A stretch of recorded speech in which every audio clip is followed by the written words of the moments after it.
So మీరన్నట్టుగానే బడుగు బలిగిన వర్గాలలో తెలుగుదేశం పార్టీకి నిజంగా కూడా ఇప్పటివరకు చాలా ఉంది. కానీ వెనక చక్రం ముందర చక్రం లేకుండా స్టీరింగ్ ఓన్లీ ఇస్తే ముందుకు వెళ్ళే అవకాశం ఉందా?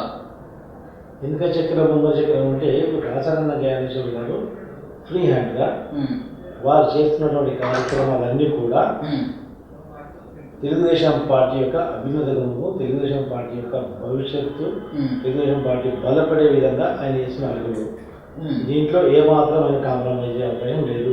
అందుకో ముఖ్య విషయం ఏంటంటే యువకులకు ఎక్కువ రాజకీయ రంగ ప్రవేశం చేయించాలి, యువకులకు అవకాశం కల్పించాలి. అట్టడుగు వర్గాలకు వాళ్ళకు అవకాశం వస్తేనే కదా వాళ్ళు నాయకులు అవుతారు. ఏ పార్టీ కూడా అట్టడుగు వర్గాలకు, బీసీలకు, ఎస్సీలకు, ఎస్టీలకు ఛాన్స్ ఇవ్వట్లేదు, అవకాశం ఇవ్వట్లేదు.